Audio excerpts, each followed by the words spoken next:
নমস্কাৰ এই মুহূৰ্তত এটা অত্যন্ত গুৰুত্বপূৰ্ণ খবৰ দিব বিচাৰিছো বাল্য বিবাহ কৰোৱা সকল সাৱধান হওক পুনৰ অসমত বাল্য বিবাহৰ বিৰুদ্ধে অভিযান আৰম্ভ হ'ব বাল্য বিবাহ কৰোৱা স্বামী গ্ৰেপ্তাৰ হ'ব হয়তো জেললৈ যাব লাগিব ইতিমধ্যে সতৰ্ক কৰিছে মুখ্যমন্ত্ৰী হিমন্ত বিশ্ব শৰ্মাই বাল্য বিবাহ বিৰোধী অভিযান অসমত ইতিমধ্যে ইয়াৰ পূৰ্বে চলিছিল বহু স্বামী গ্ৰেপ্তাৰ কৰা হৈছিল শ স্বামী গ্ৰেপ্তাৰ কৰিছিল নিখাৰ ভিতৰতে আৰক্ষীয়ে এইবাৰ পুনৰ অসমত বাল্য বিবাহ বিৰোধী অভিযান চলিব নৱেম্বৰ ডিসেম্বৰ মাহৰ ভিতৰতে চলিব বাল্য বিবাহ বিৰোধী অভিযান ইতিমধ্যে চৰকাৰৰ মিছন বাল্য বিবাহ বিৰোধী অভিযান আৰম্ভ কৰা হৈছে এই কথা ঘোষণা কৰিছে মুখ্যমন্ত্ৰীয়ে আৰক্ষীক ৰোড মেপ প্ৰস্তুত কৰিবলৈ নিৰ্দেশ দিছে মুখ্যমন্ত্ৰীয়ে হয়তো নিখাতৰ ভিতৰতে হঠাৎ আৰক্ষীয়ে গ্ৰেপ্তাৰ কৰিব শ স্বামী গতিকে সাৱধান হওক সজাগ হওক বাল্য বিবাহৰ বিৰুদ্ধে চৰকাৰ কঠোৰ হৈছে বাল্য বিবাহৰ পৰা আপুনিও বিৰত থাকক সবিশেষ এই মুহূৰ্তত এনি টক্সৰ দৰ্শকৰ বাবে লৈ আহিছো নৱেম্বৰ ডিসেম্বৰত পুনৰ চলিব হিমন্ত চৰকাৰৰ মিছন বাল্য বিবাহ দয়া নাই ক্ষমা নাই নীতিৰে পুনৰ চলিব বাল্য বিবাহ বিৰোধী অভিযান বাল্য বিবাহৰ সৈতে জড়িত কোনো ব্যক্তি হাৰি যাব নোৱাৰিব আৰক্ষীৰ জালত পৰিব হাজাৰ হাজাৰ অবৈধ স্বামী ৰাজ্যত বাল্য বিবাহ ৰোধ হ'বই লাগিব এই কথা ঘোষণা কৰিছে মুখ্যমন্ত্ৰী হিমন্ত বিশ্ব শৰ্মাই ইতিমধ্যে মুখ্যমন্ত্ৰীৰ মন্তব্যক আৰু দেশজুৰি কৰা সমীক্ষাত বাল্য বিবাহ ৰোধৰ ক্ষেত্ৰত অসমে শীৰ্ষস্থান দখল কৰিছে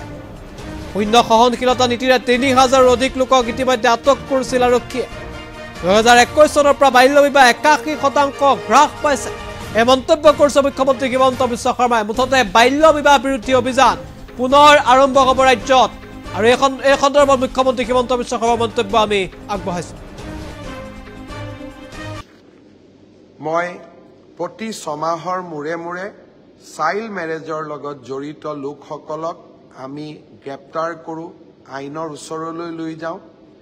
প্ৰথমতে মানুহে দুই এজনে আমাক বেয়া পাইছিলে কিন্তু এতিয়া গাঁৱে ভূঞে গ'লে ময়ো সুধো যে সৰু বয়সতে কোনোবা বিয়া হৈছে নেকি সকলোৱে কয় নাই নাই আমাৰ গাঁৱত হোৱা নাই আমি নকৰোঁ আমি কৰিব নিদিওঁ আমি আইন ভাঙিব নিদিওঁ আনকি সংখ্যালঘু গাঁওসমূহতো এই কণ্ঠ মই শুনিবলৈ পাওঁ অৱশ্যে আমাৰ যি প্ৰচেষ্টা সেই প্ৰচেষ্টা অব্যাহত থাকিব আমাৰ টাফ একশ্যন কঠোৰ পদক্ষেপ চলি থাকিব নৱেম্বৰ ডিসেম্বৰ মাহত আমি আৰু এবাৰ এনেকুৱা শিশু কম বয়সতে বিয়া দিয়া ব্যক্তিসকলৰ বিৰুদ্ধে বা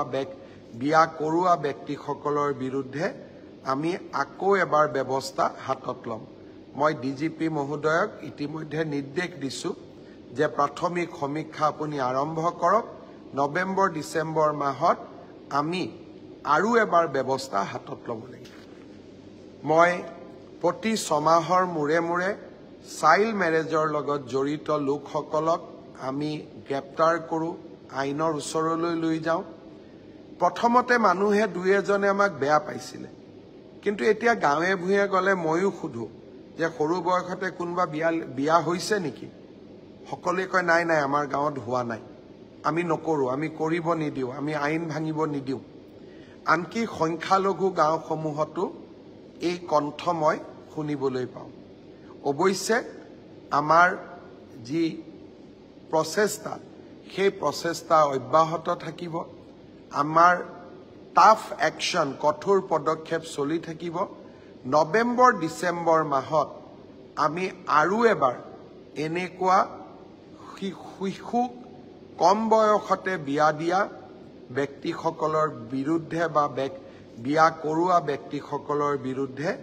আমি আকৌ এবাৰ ব্যৱস্থা হাতত ল'ম মই ডিজিপি মহোদয়ক ইতিমধ্যে নিৰ্দেশ দিছোঁ যে প্ৰাথমিক সমীক্ষা আপুনি আৰম্ভ কৰক নৱেম্বৰ ডিসেম্বৰ মাহত আমি আৰু এবাৰ ব্যৱস্থা হাতত ল'ব লাগিব মই প্ৰতি ছমাহৰ মূৰে মূৰে চাইল্ড মেৰেজৰ লগত জড়িত লোকসকলক আমি গ্ৰেপ্তাৰ কৰোঁ আইনৰ ওচৰলৈ লৈ যাওঁ প্ৰথমতে মানুহে দুই এজনে আমাক বেয়া পাইছিলে কিন্তু এতিয়া গাঁৱে ভূঞে গ'লে ময়ো সুধো যে সৰু বয়সতে কোনোবা বিয়া হৈছে নেকি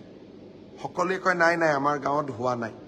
আমি নকৰোঁ আমি কৰিব নিদিওঁ আমি আইন ভাঙিব নিদিওঁ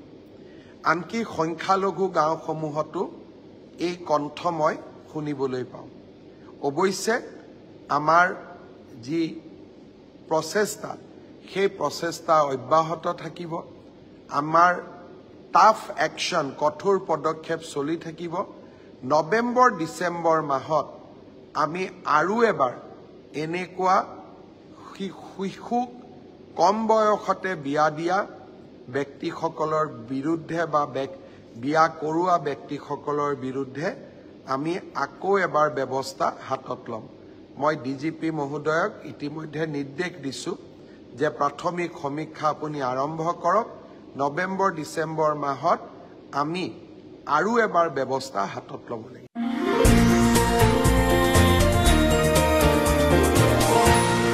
এনিটক্স